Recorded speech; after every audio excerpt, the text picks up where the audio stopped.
गंगा महारानी की, बाल कृष्ण लाल की, पूज्य गुरुदेव भगवान की जय जय श्री राम। गोविंद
जय हो। वेद व्यास भगवान की जय हो। श्री सुखदेव स्वामी जय हो। बाल कृष्ण लाल की जय हो। गंगा महारानी की जय हो। पूज्य गुरुदेव भगवान की जय हो। जय जय श्री राम।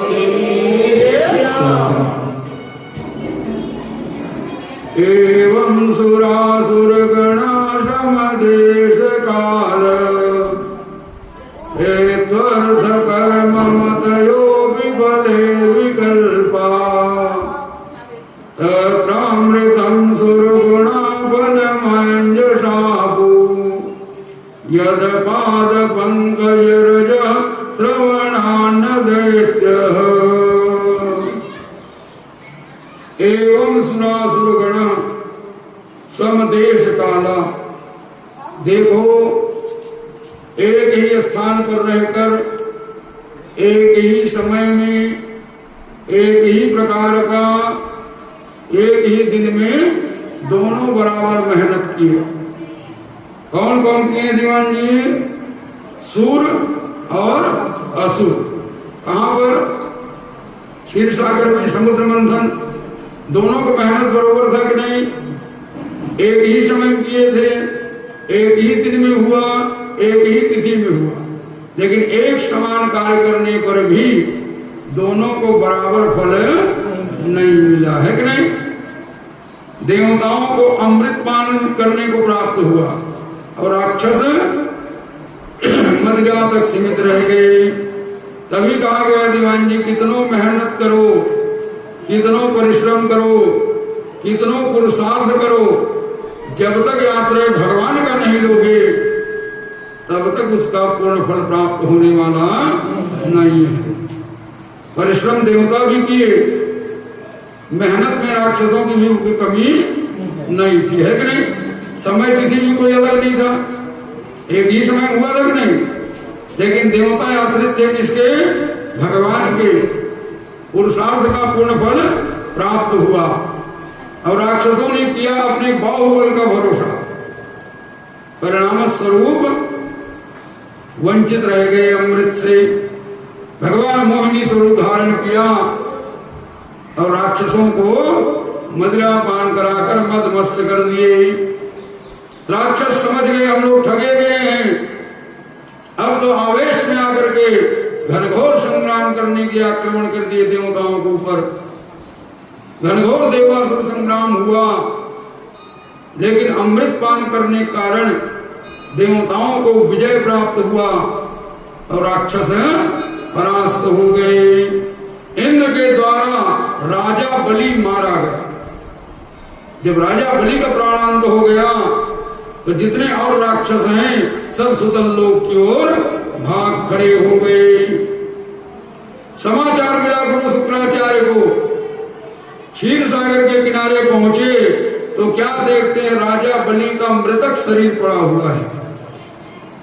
राजा बलि के मृतक शरीर को देखकर दया से भर गया गुरु शुक्राचार्य।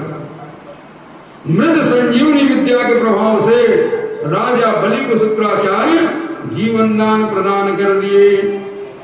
जानते हो, गुरु शुक्राचार्य के पास एक ऐसा विद्या था कि मरे हुए को भी जीवित कर सकते थे। भगवान भोलेनाथ के द्वारा प्राप्त हुआ था कि नहीं? मृत संजीवनी विद्या के प्रभाव से जब जीवन दान मिला तो ऐसे राजा बलि उठे मानो सो करके जाग रहे हो। सामने देखे गुरु शुक्राचार्य को, आगे बढ़ करके झुककर चरणों में नमन किया। बोले, गुरु जी, मेरा तो प्राणांत हो चुका था, ये जीवन देने वाले आप हो। अब इस समय आपको दक्षिणा देने के लिए मेरे पास कोई वस्तु, तो मैं अपना ये शरीर ही आपको भेंट कर रहा हूं। आप मेरे शरीर को ही स्वीकार कर लीजिए। प्रसन्न हो गए गुरु शुक्राचार्य।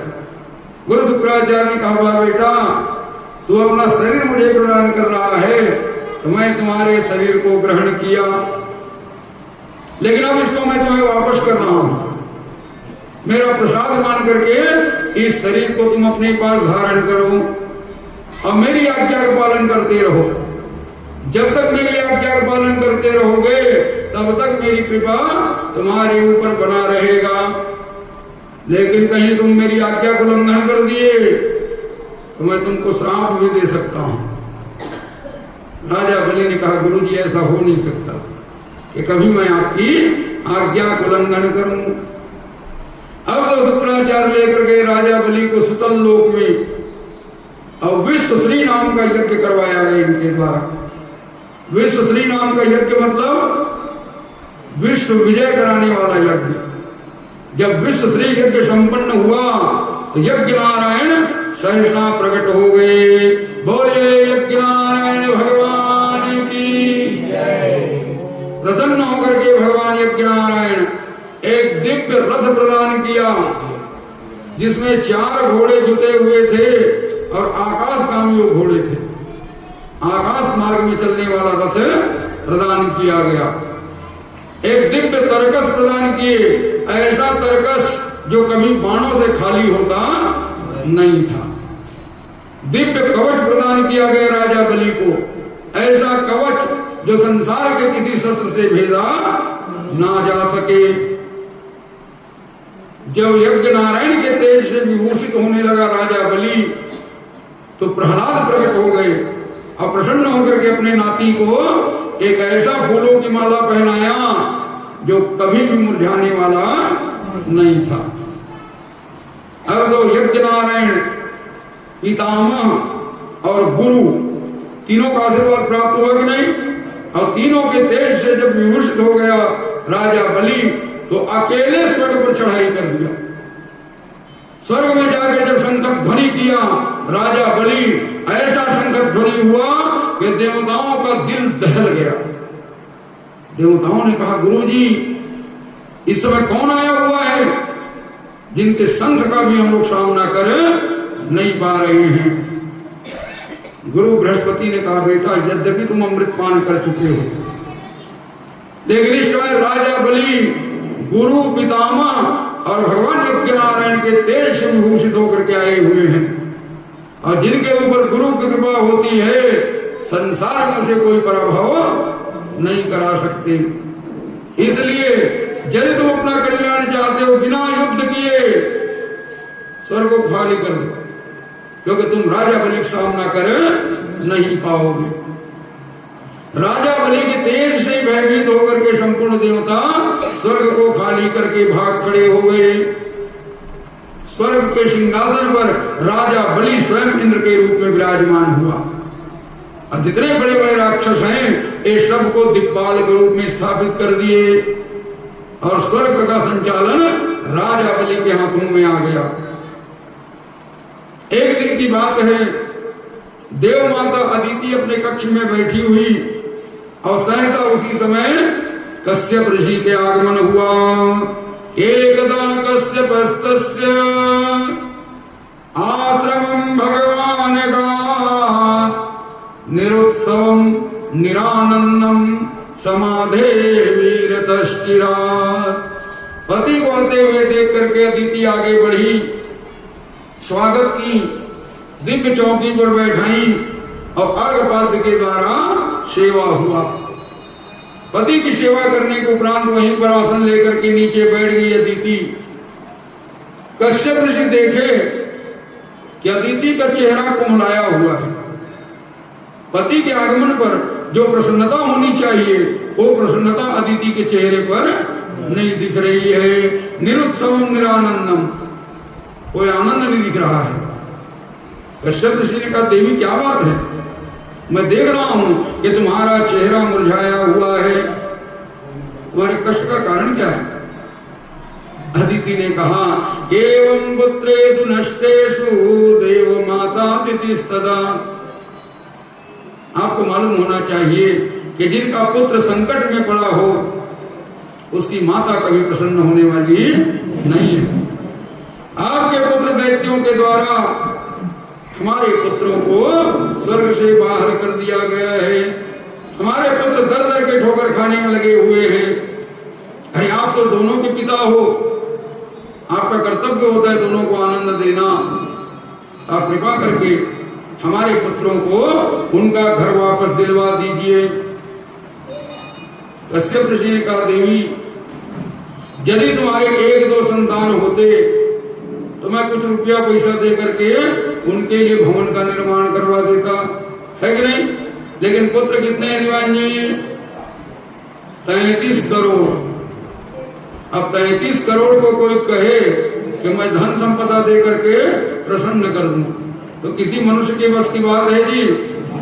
कहावत है कि नहीं कि राम बिना दुख कौन हरि, बरसा बिनु सागर कौन भरे, है कि नहीं? कोई कहे कि मैं बाल्टी बाल्टी पानी समुद्र को भर दूंगा, जीवन भर प्रयत्न करते रहोगे दीवान जी समुद्र भरने वाला, लेकिन बारिश होने दो और समुद्र को भरने में देरी। ठीक उसी प्रकार कोई व्यक्ति कहे कि मैं किसी को धन संपदा दे करके प्रसन्न कर दूं, तो किसी को प्रसन्न करना किसी मनुष्य की बस की बात, लेकिन भगवान की कृपा होने दो, फिर वो प्रसन्नता यानी देरी लगने वाला नहीं है। तो तरही भगवंतम आराध्य, देवी देव तुम अपने संतान का कल्याण चाहती हो तो भगवान की आराधना करो। अदिति ने कहा, प्रभु मैं आराधना तो रोजीना करती हूँ, पूजा पाठ तो रोजीना करती हूँ, लेकिन भगवान मेरा सुनते ही नहीं है। ऐसे आप लोग भी कहते हो नहीं? पूजा पाठ तो रोज करते हैं महाराज, मंदिरों जाते हैं, उपासों रहते हैं, लेकिन भगवान सुनते ही नहीं है। कश्यप ऋषि ने कहा, देखो देवी रोजीना पूजा पाठ करना, भगवान की सेवा करना, ये तो तुम्हारा दैनंदिनी कर्म है, ये तो तुमको करना ही है, लेकिन कोई विशेष कार्य यदि सिद्ध करना है तो उनके लिए अनुष्ठान कहा गया है। विशेष अनुष्ठान करो कार्य की सिद्धि के लिए, तब वो कार्य अवश्य ही सिद्ध होगा। ऐसा करो, इस समय तुम पयोव्रत को धारण करो। अदिति ने कहा कि प्रभु पयोव्रत क्या होता है, कब किया जाता है, क्या इनकी विधि है, कृपा करके मुझे आप बतलाइए। कश्यप ऋषि ने कहा कि फाल्गुने श्यामले पक्षे द्वादशाहं पयोव्रत अर्चयेन्द्र विंध्याक्षम भक्त्या परमयान्वितः। फाल्गुन मास के शुक्ल पक्ष की प्रतिपदा तिथि से ये व्रत प्रारंभ होता है, द्वादशी पर्यंत 12 दिन का ये व्रत कहा गया है। सबसे पहले चैत्र पूर्णमासी के दिन सुअर की खोदी हुई मिट्टी की तलाश करो। सुअर माने बरहा, जहां पर बरहा मिट्टी को खोदा हो उसे लेकर के आओ और उस मिट्टी को ला करके अपने शरीर में लेपन करो, और अपने शरीर में लेपन करने के बाद तीर्थ के जल में स्नान करो। समझो आपका शरीर पूरी तरह पवित्र हो गया। अब उसी समय संकल्प करो कि आगामी 12 दिनों तक सिवाय दूध के और मैं कोई दूसरा आहार नहीं लूंगा। प्रातःकाल पुनः तीर्थ में जाकर के स्नान करो। स्नान करने के बाद अपने घर में आकर के दिव्य सर्वतोभद्र मंडल की स्थापना करो और उसमें स्वर्ण की लक्ष्मी नारायण की प्रतिमा प्राण प्रतिष्ठा विधान से स्थापित करो। भगवान की जितनी भी पूजा करना हो उस पूजा में एक ही मंत्र का प्रयोग करो, द्वादशाक्षर महामंत्र। एक कौन सा महामंत्र है दीवान जी? ओम नमो भगवते वासुदेवाय। ये भगवान का 12 अक्षर महामंत्र है। तो भगवान की जितनी पूजा करनी इसी 12 मंत्र से करना है, कोई दूसरी मंत्र की जरूरत है? स्नान कराना है, ओम नमो भगवते वासुदेवाय। तिलक लगाना है, ओम नमो भगवते वासुदेवाय। माला पहनानी है, ओम नमो भगवते वासुदेवाय। इसी महामंत्र के द्वारा भगवान की संपूर्ण पूजन करो।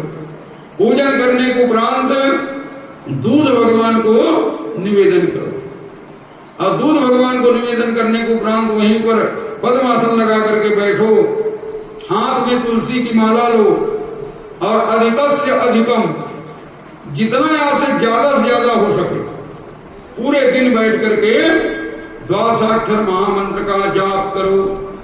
संख्या इतना होना चाहिए कि 12 दिन में 1.25 लाख की संख्या को पार कर जाए। अर्थात पूरे दिन इस महामंत्र का जप करते रहो। सायंकाल का समय जब हो जाए तो संध्या आरती करो, और संध्या आरती करने के उपरांत जो भगवान को दूध निवेदन किए हो उसी दूध को ग्रहण कर लो। पयो व्रत, पय माने दूध, है कि नहीं? तो किसके सहारे जीवन की रक्षा करना है? सिर्फ उस दूध के सहारे अपने जीवन की रक्षा करते हुए, ब्रह्मचर्य का पालन करते हुए 12 दिनों तक जो भगवान के दिव्य अनुष्ठान को संपन्न करता है। और 12वें दिन जितना मंत्र जाप किए हो उसका 10वांश आहुति करो, और 12 सपत्निक ब्राह्मणों को भोजन कराओ। इस विधि से जो पयोव्रत को संपन्न करते हैं तो आज भी भगवान उसके मनोरथ को अवश्य सिद्ध किया करते हैं। ये भगवान का महाव्रत कहा गया है, पयोव्रत। जब सुनी अदिति बड़ी प्रसन्न हो गई और विधि विधान से अदिति व्रत का अनुष्ठान करना प्रारंभ की। 12वें दिन जैसे पूर्णाहुति संकल्प हुआ, सहसा भगवान स्वयं दिव्य स्वरूप में प्रकट हो गए। कि शंख चक्रम सकिरीट कुंडलम सपीत वस्त्रम सरसीरुहे क्षणम सारवक्षतल कौस्तुभं श्रियं नमामि विष्णुं शिरसा चतुर्भुजम्। भगवान का द्वितीय सौंदर्य है, दिव्य चतुर्भुज रूप को भगवान धारण किए हुए, शंख चक्र गदा पद्म को भगवान धारण किए हुए हैं। गले में कौस्तुभ मणि जगमगाने में लगी हुई है, सोने की दिव्य करधनी कमर में, और पैर में दिव्य सोने की पैजनियां भगवान धारण किए हैं। ऐसा पीताम्बर धारण किए मानो सोने को गलाकर भगवान के लिए पीताम्बर बनाया गया हो। नीलमणि के समान अद्वितीय सौंदर्य है भगवान का। भगवान के अद्भुत रूप को जब देखे अदिति ठगी सी रह गई, कुछ बोल नहीं पा रही है।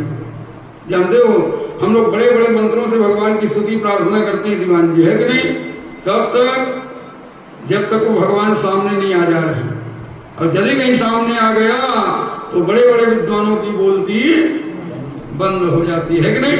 देखो देवताओं की माता है, देव माता अदिति अवाक रह गई भगवान को देखकर। कुछ बोलते नहीं बन रहा है, कोई मंत्र बोलते नहीं बना। इनके मुंह से क्या निकला? जय हो जय हो जय हो। जानते हो ये जय हो महामंत्र है, इससे बढ़ करके कोई दूसरा मंत्र नहीं है। यदि आपको कुछ नहीं आता तो क्या करो? जयकारा उच्च स्वर में करना चाहिए। अब मैं जब इधर जयकारा कराता हूं ना तो सब पंडित लोग की ओर ताकते हो, ये लोग बोलेंगे हमको क्या बोलना है कि नहीं? वो थोड़ा सा तपेश का आवाज सुनाई देता है, अब बाकी किसी का आवाज।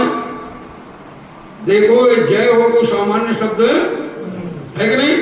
कोई मंत्र नहीं आती, महामंत्र है। जब भी जयकारा किया जाए उच्च स्वर में जयकारा होनी चाहिए।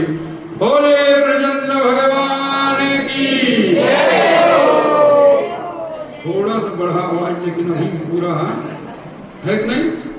तो उच्च स्वर में गला फाड़ करके भगवान की जयकारा करनी चाहिए, है कि नहीं? यहाँ पर अदिति जय हो सिवाय और कोई शब्द मुंह से नहीं निकल रहा। भगवान ने कहा बोलो देव माता क्या वरदान चाहती हो? अदिति ने कहा प्रभु आप क्या नहीं जानते, अरे आप तो हृदय बिहारी हो, घटघटवासी हो, क्या मुझे बताना पड़ेगा कि जानत हो प्रभु अंतरयामी करनी कछु न करी। अरे आप तो घटघट के वासी हो, क्या आपको ज्ञान नहीं है? भगवान गंभीर हो गए। भगवान ने कहा देव माता मैं भली प्रकार से जान रहा हूं, इस समय तुम्हारे पुत्र लोग संकट में पड़े हुए हैं, अपने पुत्रों के संकट निवारण के लिए तुम मेरे शरण में आई हो, तो चिंता मत करो, तुम्हारे पुत्रों के संकट का निवारण करने के लिए भगवान ने कहा मैं स्वयं तुम्हारा पुत्र बनूंगा। देखो अदिति नहीं बोली है, भगवान स्वयं बोला कि नहीं?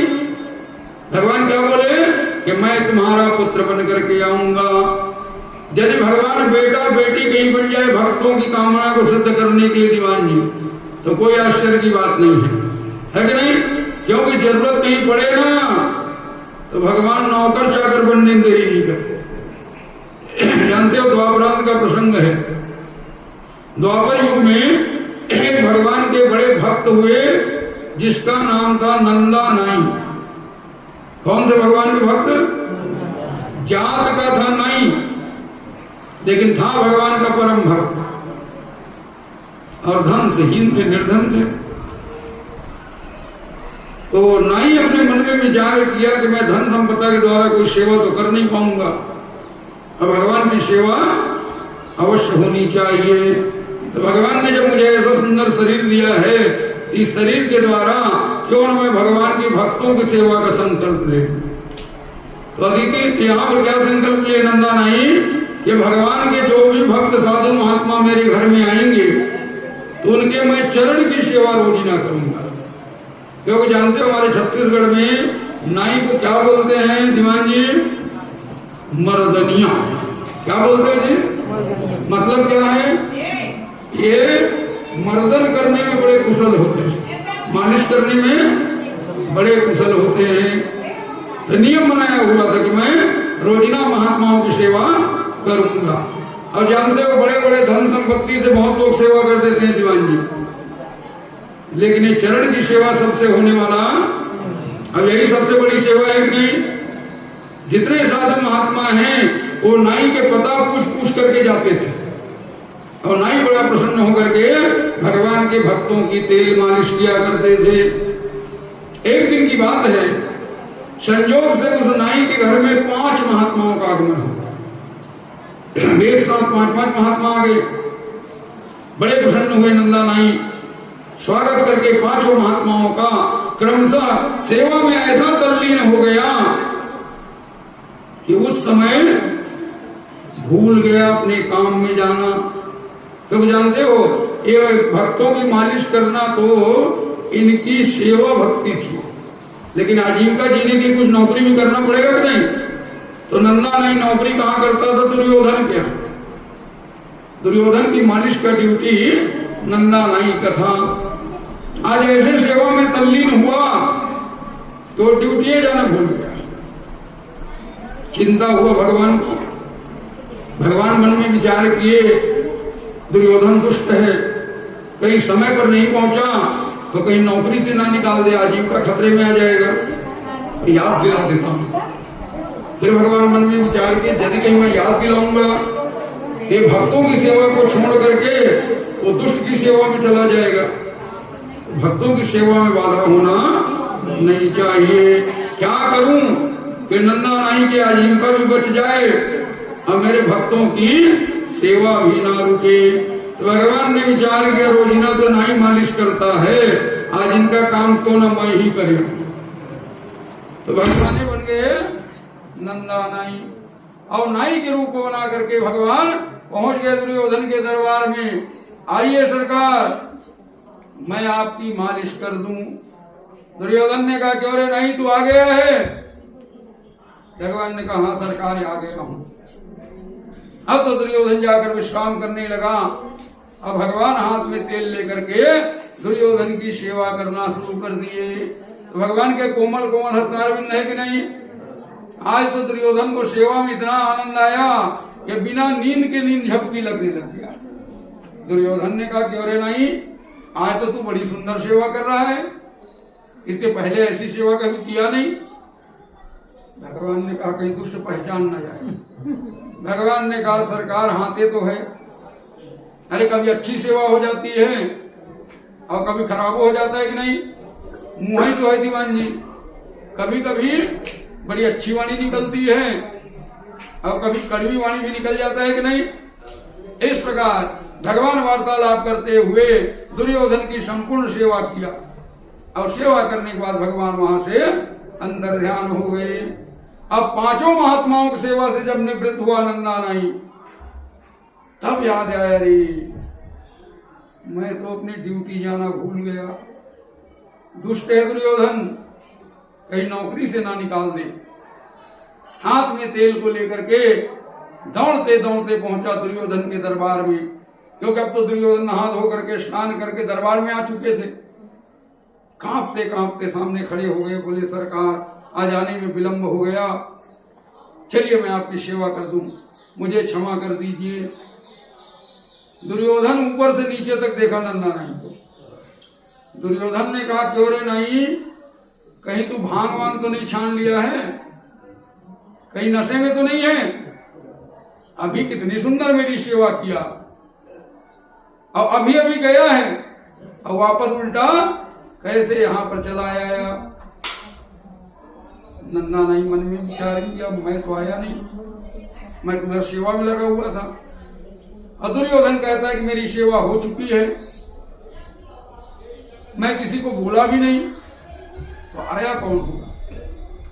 दुर्योधन तो भगवान को नहीं पहचान पाया, लेकिन भक्तों से भगवान कभी छुप नहीं पाते हैं।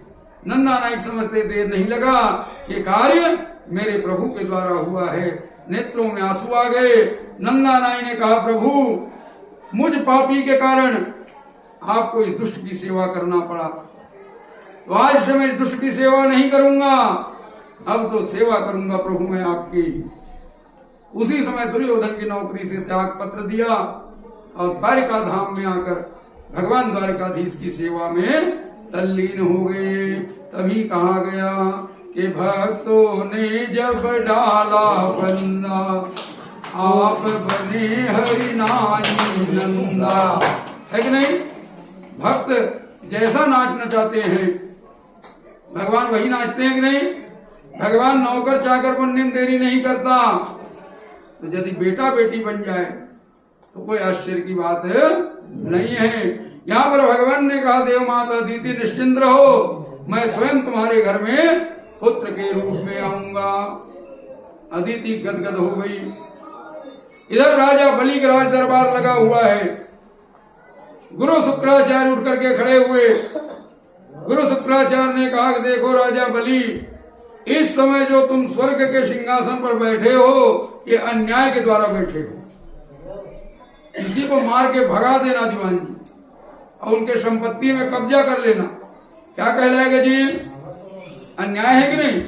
आज तुम्हारे पास पुरुषार्थ है, पुण्य रूपी पूंजी है, आज तुम इंद्र की गद्दी पर बैठे हो, कल पुण्य क्षीण होगा, देवता प्रबल होंगे और तुम्हें स्वर्ग से भगा दिया जाएगा। यदि सदैव के लिए तुम स्वर्ग को प्राप्त करना चाहते हो तो 100 अश्वमेध यज्ञ करो, क्योंकि जो 100 अश्वमेध यज्ञ करते हैं वही देवराज इंद्र की गद्दी को प्राप्त किया करते हैं। पूर्व काल में महाराज पुरंदर के द्वारा हुआ था 100 अश्वमेध यज्ञ, जो इस समय देवराज के रूप में है। यदि इस गद्दी को हमेशा के लिए चाहते हो तो तुम अश्वमेध यज्ञ करो। बोले वृंदावन बिहारी श्री हरि नारायण नारायण नारायण श्री हरि नारायण नारायण नारायण हरि नारायण नारायण नारायण नारायण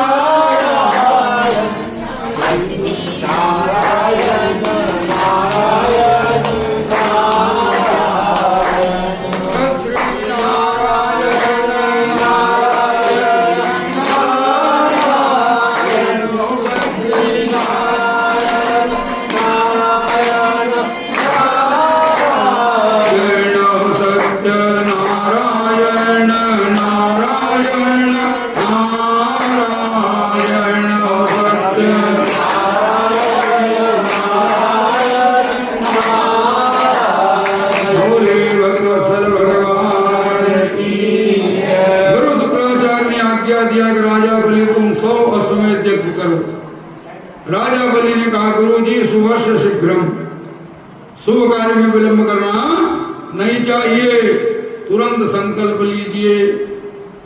गुरु शुक्राचार्य का बेटा इतना भी जल्दी नहीं है, क्योंकि तुम्हें मालूम होना चाहिए स्वर्ग है, और स्वर्ग क्या है? भोग भूमि है, स्वर्ग कर्म भूमि नहीं है। जानते हो बड़े बड़े देवताओं को भी कर्म करने के लिए इसी धराधाम में आना पड़ता है। स्वर्ग में किए हुए कर्म का फल मिलता नहीं है। तो ऐसा करो, स्वर्ग को तुम छोड़ो और चलो पृथ्वी पर, वहीं पर तुम्हारा यज्ञ संपादित होगा और तब तुम्हें यज्ञ का पूर्ण फल प्राप्त होगा। अब तो राजा बलि स्वर्ग को छोड़ करके इस धराधाम में आए कि तम नर्मदायाम उत्तर बले जहरित्व जस्ते भृगु कक्ष संज्ञके। भृगु कक्ष नाम का क्षेत्र नर्मदा नदी किनारे, वहीं पर राजा बलि का यज्ञ का संकल्प हुआ और नर्मदा किनारे राजा बलि का अश्वमेध यज्ञ चलना प्रारंभ हो गया। अब राजा बलि को रोकने वाला कौन है जी? तीनों लोग के राजा हैं कि नहीं? कौन उनके घोड़े को रोकेंगे? क्रमशः अश्वमेध यज्ञ चलना प्रारंभ हो गया। 1 2 3 करते करते 90 अश्वमेध यज्ञ को पूरा कर लिया राजा बलि। अब कितना बच गया दीवान जी? 10 यज्ञ बचा हुआ, और 10 यज्ञ कहीं संपन्न हुआ तो स्वर्ग हमें कभी मिलने वाला नहीं। देवता बेचैन व्याकुल हो गए, बारंबार भगवान की प्रार्थना करने लगे। भगवान ने देखा कि देवता बड़े व्याकुल हो रहे हैं, तो भगवान ने अदिति के गर्भ का ऐसा निर्माण किया कि अदिति को लगा कि मैं गर्भवती हूं, लेकिन भगवान कभी गर्भ में जाते नहीं है दीवान जी। भगवान प्रकट होते हैं, भगवान जन्म नहीं लेते, लेकिन बिना गर्भ के आएंगे कैसे? तो माया में गर्भ का निर्माण जरूरी नहीं। अदिति के गर्भ का निर्माण हुआ। जब अदिति के गर्भ को देवतागण देखे बड़े प्रसन्न हो गए, भगवान आने वाले हैं। तो गर्भवती होते ही संतान थोड़ी आता है जी, कितना समय लगता है? कम से कम 9 महीना चाहिए। धीरे धीरे अदिति का गर्भ बढ़ना प्रारंभ हो गया। अदिति का गर्भ जब 9 महीना संपन्न हुआ, इधर राजा बलि का 9 यज्ञ और पूरा हो गया। अब कितना हो गया दीवान जी? 99 यज्ञ पूरा हुआ और 100वां प्रारंभ भी हो गया। जब 100वां यज्ञ प्रारंभ हुआ तब तो देवता भयभीत हो गए, क्योंकि अब तो पूर्णाहुति होने में देरी है, फिर स्वर्ग हमें कभी प्राप्त होने वाला नहीं। बारंबार प्रार्थना करना प्रारंभ कर दिए। भगवान ने देखा कि देवता बेचैन व्याकुल होने में लगे हुए हैं। चैत्र मास शुक्ल पक्ष, वैशाख मास शुक्ल पक्ष द्वादशी तिथि, मध्याह्न काल की बेला थी। देव माता अदिति आंगन में बैठे हुए चावल बीनने में लगी हुई। अचानक क्या देखती है देव माता? इनके शरीर में जो तेजी पुंज प्रकाश था वो निकलकर सामने पुंजीभूत होने लगा। संपूर्ण प्रकाश एक स्थान पर एकत्र होने लगा और उसी प्रकाश पुंज में सहसा भगवान दिव्य चतुर्भुज रूप में प्रकट हो गए। इत्थम विरंचि सुत कर्म वीर्य प्रादुर्श भुवामृत भूरि दित्याम चतुर्भुज संघ गदाब्ज चक्र विसंगवासान विनायते क्षण। अद्वितीय सौंदर्य भगवान का, दिव्य चतुर्भुज रूप में भगवान प्रकट हुए। देव माता के दोनों हाथ जुड़ गए। देव माता जब हाथ जोड़ ली, भगवान मेघ के समान गंभीरवाणी बोले कि देखो देव माता, मैं तुम्हारे संतान के रूप में आ रहा हूं, तुम्हें ज्ञान रहे इसलिए चतुर्भुजी रूप दिखाया हूं, लेकिन इस रूप में मैं रहने वाला नहीं हूं। ऐसे कहकर के भगवान चतुर्भुजी स्वरूप को त्याग दिया और कौन स्वरूप बनाया? भगवान इस समय नन्हे बालक नहीं बने, क्योंकि अभी तक कथन सुने जितनी बार भगवान आते प्रकट होने के लिए तो पहले चतुर्भुजी और उसके बाद तमद्भुतम बालकमं भुजे क्षणम अद्भुत बालक के रूप में आते हैं कि नहीं। लेकिन भगवान ने एक समय विचार किया कि मैं नन्हा सा बालक बनूंगा तो बाल लीला करना पड़ेगा। अब बाल लीला में 4-5 साल लग जाएगा कि नहीं। इधर 5 साल तक मैं लीला करते रहूंगा और उधर राजा बलि के यज्ञ पूरा हो जाएगा। तो क्या वर्षा जब कृषि सुखानी, समय बीत पुनि क्या पछतानी। घनघोर बारिश हुआ दीवान जी, लेकिन तब जब फसल सूख गई तो उस बारिश का कोई मतलब है कि नहीं। भगवान आ तो गए और राजा बलि का यज्ञ पूरा हो गया, तो आना नहीं आना बराबर होगा कि नहीं। तो भगवान ने कहा समय नन्हे बालक से काम नहीं बनेगा। अब अभी पैदा हुआ तो एकदम से बड़े भी तो नहीं हो सकते। तो भगवान ने इस समय क्या रूप बना लिया, बौना रूप बना लिया। बौना जानते हैं ना दीवान जी, कैसे होते हैं जी। आयु विशेष होता है लेकिन शरीर बालकों के समान होता है, नन्हा सा। ये सर्कस इत्यादि में आप देखे होंगे है कि नहीं, कद छोटे होते हैं। तो भगवान ने कहा एकदम से बड़ा बन जाऊंगे, ठीक है। तो दिखते थे बालक लेकिन थे व्यस्त, है कि नहीं।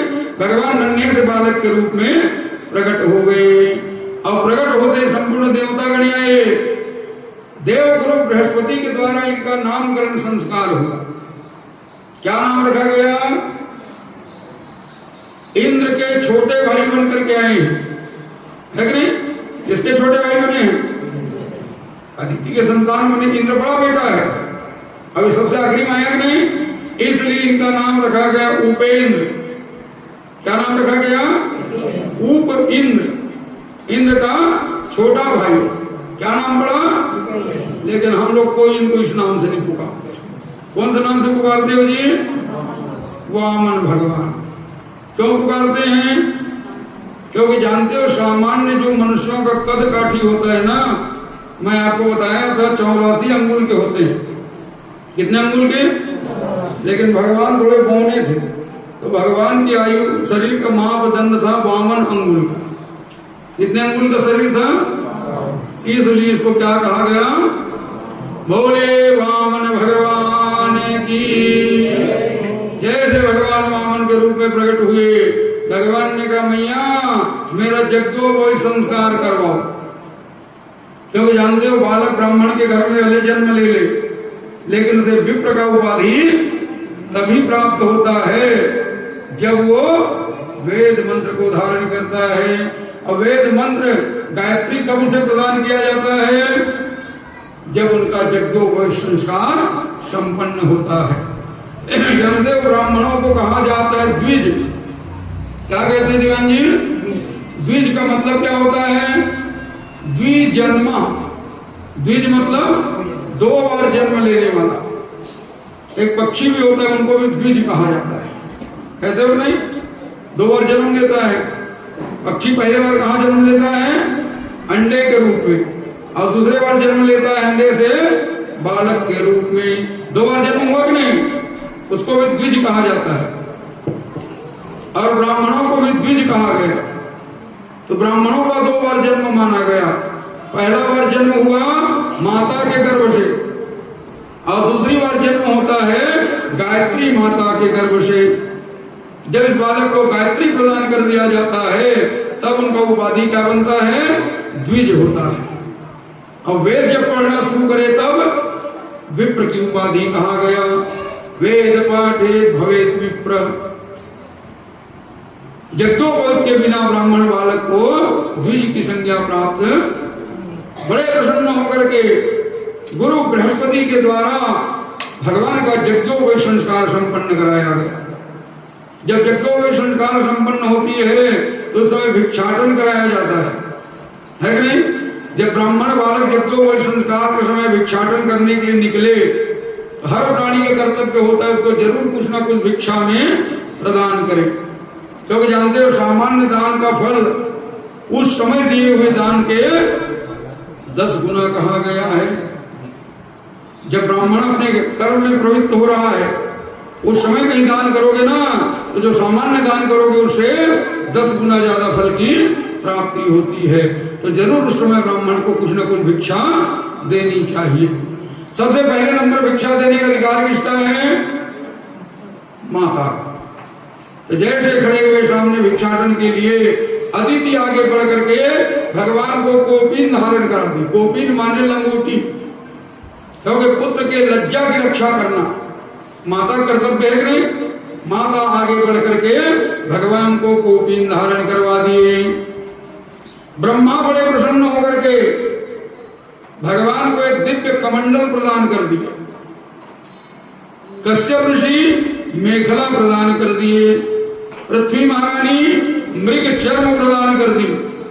चंद्रमा डंडा प्रदान किए। सरस्वती माता के द्वारा रुद्राक्ष प्रदान किया गया। आकाश देवता छत्र प्रदान किए। और सप्तऋषि महात्माओं ने देखा कि सब लोग कुछ न कुछ दे रहे हैं, हम तो ठहरे महात्मा, खाली हाथ है कि नहीं, हम क्या दें। लेकिन बिना दिए भगवान को रहा नहीं जा सकता। तो सप्तऋषि महात्मा लोग क्या किए, वो कुशा को भगवान को देते। कुशा जानते हो जी, ये पवित्री निर्माण इसी के द्वारा होता है कि नहीं। इतना पवित्र माना गया कुशा को कि यदि ग्रहण काल में भी किसी वस्तु पर कुशा छोड़ दिया जाए तो उसमें सूतक का प्रभाव नहीं होता है। पवित्र वस्तु है कि नहीं, वो कुशा दिया गया भगवान को। कुबेर ने देखा भगवान भिक्षा तो मांग रहा है लेकिन भिक्षा पात्र नहीं रखा है। अब कोई भिक्षा मांगने की जाए दीवान जी, अब खाली हाथ चला गया, अब जिसके पास रुपया पैसा होगा रुपया पैसा दे देंगे, और अन्न देना होगा तब उसने कुछ रखना पड़ेगा कि नहीं। तो कुबेर ने कहा प्रभु खाली हाथ को भीख मांगते हो, ये भिक्षा पात्र रखो। कुबेर के द्वारा भिक्षा पात्र प्रदान कर दिया गया। और जैसे भिक्षा पात्र हाथ में आया भगवान बड़े जोर से आवाज लगाए, भगवती माता भिक्षाम देहि। और जैसे आवाज लगाए माता अन्नपूर्णा प्रकट हो गई। और माता अन्नपूर्णा अन्न का दान प्रदान कर दिए। और जिनको माता अन्नपूर्णा ही अन्न का दान कर दे, क्या उसको कोई कमी रहेगा जी? कोई कमी रहने वाला। लेकिन फिर भगवान वामन को कमी रह गया दीवान है कि नहीं। यदि कहीं पूरा हो गया हो तो बलि पास हो जाता है। तभी कहते हैं ये ब्राह्मण को जितना दे दो कम रहेगा, कभी पूरा होने वाला नहीं है। संपूर्ण देवताओं के द्वारा विभूषित होकर के छत्रम सदंडम सजलम कमंडलु विवेश विभ्रद्वय मेधवाटम। भगवान छत्र दंड कमंडल लेकर के राजा बलि की ओर चले। बलि वामन भगवान की। भगवान वामन का आगमन हो रहा है। तीनों प्रधान जयपान आगे बढ़ करके स्वागत करो। भगवान वामन की विधिवत पूजन करो। बलि वामन भगवान की।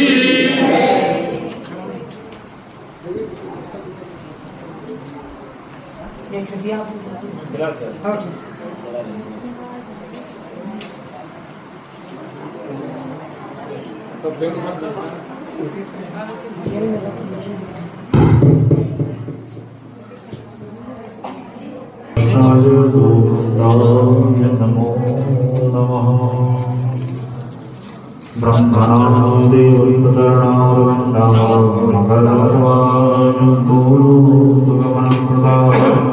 सर्वस्य पूजनं यस्य ब्रह्मादेवतं यशान्तब्रह्मादं शिवशरणानन्देयम्। ॐ तत्सदस्तस्वजन्तावितं च चन्द्रमावनसो जातं च सूर्योपजायत शुक्राद्वायुश्च प्राणस्य भातवनीरजायत। चरण बुलाकर के प्रणाम करें।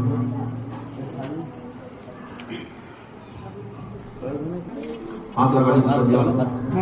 हाँ, हाथ में अक्षर कुछ लेकर के संकल्प कर लीजिए, उसके बाद में भेंट करेंगे। इधर भगवान के सामने आ जाइए।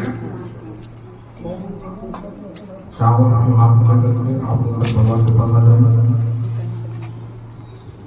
हाँ, तीनों यजमान सामने खड़े हो जाएं, मेरी ओर मुख करके। इधर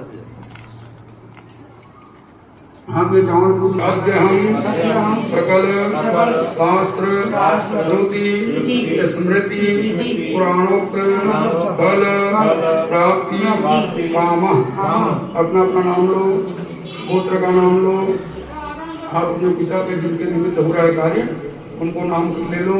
गोलोक धाम प्राप्ति कामनार्थ श्रीमद भागवत सप्ताह ज्ञान यज्ञ चतुर्थ दिवसे भगवान भूपेन्द्र प्रादुर्भाव महोत्सव उपलक्ष्य इदम द्रव्यम अन्नम पादुकाम छत्रम वस्त्रम जो भी अर्पण कर रहे हो बोल करके समर्पयामि।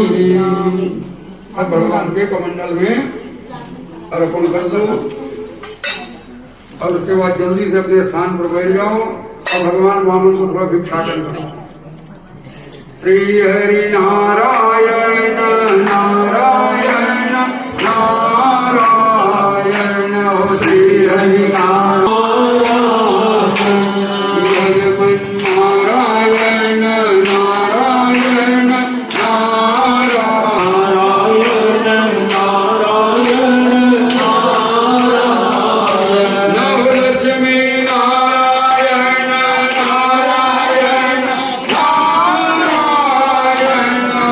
Narayan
यद्यपि भावना सही रहे, लेकिन इसी के हृदय में तो असल ब्रह्मांड समाहित है कि नहीं? एक कदम उठाकर दूसरा कदम रखते हैं तो पृथ्वी महारानी सर्प के फन के समान डोलने में लगी हुई है। लिखा कंपयंतो चरणे पदे पदे। संपूर्ण ब्रह्मांड के भार को लेकर भगवान चल रहे कि नहीं? तेजी पुंज प्रकाश। दूर से महात्माओं ने देखा तो महात्माओं ने कहा कि लगता है भगवान सूर्य नारायण चले आ रहे हैं। तो कैसा चमकता हुआ दिख रहा है कि नहीं? के सूर्य की लालाय देवा विभावसु सनत कुमारो दिदीक्षयां कृतो। किसी ने कहा नहीं सूर्य नहीं है, नन्हे दिख रहे कि नहीं? एक ने कहा लगता है चारों भाइयों में से एक कुमार आ रहा है, सनक सनंदन सनातन सनत कुमार। ये भी 5-5 वर्ष के हैं कि नहीं? नन्हे दिख रहे थे। किसी ने कहा नहीं नहीं नहीं, यद देव देवो गिरि चंद्र मौली। ऐसा लग रहा है कि भगवान भोलेनाथ ही चले आ रहे हैं। किसी ने कहा नहीं नहीं, यज्ञ नारायण चले आ रहे हैं। किसी ने कहा तत्व रूप ही सौंदर्य को धारण करके आ रहे हैं। तर्क वितर्क कुतर्क से सभी याज्ञिक विद्वान पहचानने के प्रयास किए, लेकिन कोई भगवान को पहचान, क्योंकि जानते हो भगवान को तर्क से वितर्क से कुतर्क से पहचान नहीं पाओगे। भगवान को तो वही पहचान पाते हैं जिनको स्वयं भगवान जला देते हैं कि सोई जाने जेहि देव जनाई, जानत तुम ही रह जाई। वही भगवान को पहचानेंगे जिनको स्वयं भगवान अपना पहचान करा दे। भगवान आगे बढ़े और धड़धड़ाते हुए यज्ञशाला में प्रवेश किया। जैसे भगवान यज्ञशाला में प्रवेश किए, गुरु शुक्राचार्य का तेज फीका पड़ गया। उठ करके खड़े हो गए और गुरु शुक्राचार्य को खड़े होते हुए जब देखा, राजा बलि समझ गया कोई सामान्य व्यक्ति का आगमन नहीं हुआ है। स्वयं गुरु जी उठ करके खड़े हो रहे हैं। दौड़ा राजा बलि, स्वागतम ते नमस्तुभ्यं ब्रह्मण किम करवामि वै। हे ब्राह्मण देवता, आपका मेरे यज्ञशाला में स्वागत है, बधाइए। स्वागत करते हुए भीतर लेकर के गए। दिव्य सोने का चौकी लगाया गया और सोने के चौकी पर भगवान वामन को विराजमान किए। इशारा हुआ विंध्यावली की ओर। धर्मपत्नी विंध्यावली दौड़ी चली गई, हाथ में सोने की थाल और दिव्य लोटे में जल को लेकर के। अब तो पति पत्नी दोनों मिलकर विंध्यावली और राजा बलि भगवान के चरण को धोना प्रारंभ किए और चरण धो करके जब चरणामृत लेने लगे, यद्यपि देवता शत्रु हैं, लेकिन राजा बलि के भाग्य का बड़ाई करने से अपने आप को रोक नहीं पाए। देवताओं ने कहा राजा बलि, अब तुम्हारे लिए कोई कार्य करना शेष नहीं रहा है कि नहीं? जानते हो यही चरण का जल आगे चल करके बनी पतित पावनी गंगा महारानी, जिसे भगवान भोलेनाथ अपने मस्तक पर धारण किए कि शंकर तेरी जटा में बहती है गंगा धारा। लेकिन भगवान भोलेनाथ तो बाद में धारण किया, उससे पहले उसे धारण करने वाला कौन है? राजा बलि। जब राजा बलि अपने मस्तक पर धारण किए, देवतागण दंड ले जाते हुए भोले भक्तवत्सल भगवान की जय हो। संपूर्ण पूजन करने के उपरांत बड़े ध्यान से राजा बलि देखा तो जो अनुभवी लोग होते हैं ना, वो देख करके ही ताड़ जाते हैं कि अमुक व्यक्ति क्यों आया होगा और कौन से जात का होगा। ये भी अनुभवी लोग देखते ही है कि नहीं? कि जदा जदा मुंचति वाक जालम तदा तदा जाति कुल प्रमाणम। व्यक्ति जैसे जैसे वार्तालाप करता है ना, वो परिचय देने की जरूरत नहीं पड़ता। वो स्वयं जाति कुल का प्रमाण मिलना प्रारंभ हो जाता है। ध्यान से देखो, राजा बलि समझ के कुछ मांगने आया है, तो राजा बलि मौका नहीं दिया कि भगवान मांगे। राजा बलि स्वयं बोला, कहिए प्रभु आपको क्या चाहिए, आप जो कहोगे अवश्य ही मैं आपको प्रदान करूंगा। भगवान ने कहा, देखो राजा बलि, मैं अच्छी तरह जानता हूं कि जो भी मैं तुमसे मांगूंगा तुम मुझे जरूर दोगे, क्योंकि तुम्हारे खानदान में आज तक दो चीज का मुकाबला कोई नहीं कर पाए। देखो, मांगना कैसे चाहिए ये कला भगवान वामन से सीखो। भगवान वामन को देने के लिए तैयार है राजा बलि, लेकिन वो सीधा नहीं मांग रहा है। क्या बोले, तुम्हारे खानदान में दो चीज का मुकाबला आज तक कोई नहीं कर पाया। पहला बल, तुम्हारे खानदान में ऐसे शक्तिशाली राजा हुए जिनका सामना कोई नहीं कर पाए।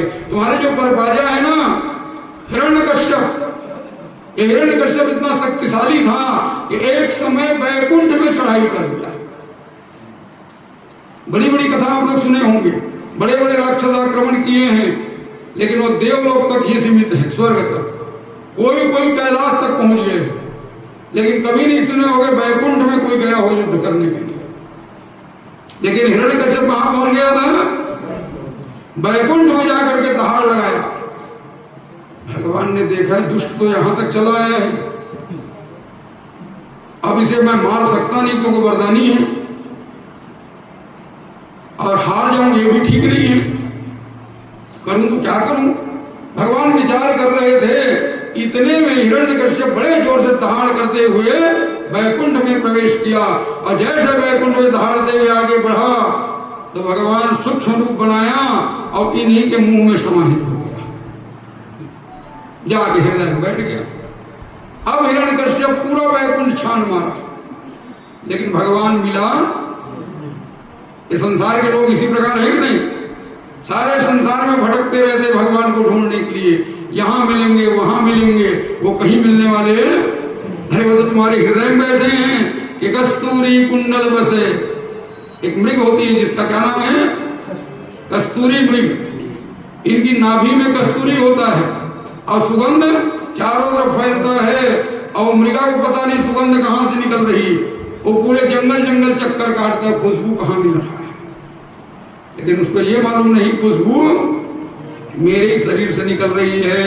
जंगल जंगल चक्कर काटते हैं नहीं, वैसे हिरण्यकश्यप पूरे वैकुंठ छान मारा, जब नहीं मिला भगवान वैकुंठ में, हिरण्यकश्यप ने कहा कि लगता है मेरा शत्रु विष्णु स्वयं ही नष्ट हो गया, क्यों वैकुंठ खाली पड़ा है। तो अपना झंडा गड़ाया है हिरण्यकश्यप वहां कि मैं वैकुंठ पर विजय प्राप्त कर लिया हूं। और तभी हिरण्यकश्यप कहता था कि संसार में कोई ईश्वर नहीं है, तो अपनी दृष्टि में तो ईश्वर पर भी विजय प्राप्त कर चुका है। नहीं, वैकुंठ में झंडा गड़ाए थे, मैं ईश्वर मेरी पूजा करो। तो बड़े बड़े योद्धा हुए हैं आज तक, लेकिन ऐसा योद्धा कहीं नहीं हुआ जो वैकुंठ पर विजय प्राप्त किया हो। ऐसे खानदान वाले तुम हो। दूसरी बात, दान में, अब असली बात में आ रहा है भगवान, है कि नहीं। बल तो है ही, दूसरा कला क्या है तुम में, तुम्हारे खानदान में दान का भी मुकाबला कोई नहीं कर सकते। जानते हो, राजा बलि के पिता का नाम था बैरोचन। एक बैरोचन भी स्वर्ग पर विजय प्राप्त कर लिया था। देवराज इंद्र भगवान के पास पहुंचे, बोले प्रभु आप बैरोचन को मारिए, जो स्वर्ग पर कब्जा किया बैठा है। भगवान ने कहा कि देखो इंद्र, मैं बैरोचन को मार नहीं सकता और तुम बैरोचन को जीत नहीं सकते। तो भगवान बैरोचन को क्यों नहीं मार सकते दीवान जी? अरे जो प्रभु भृगुटी मरोड़ उलट दूं सृष्टि, नेत्र तिरछा कर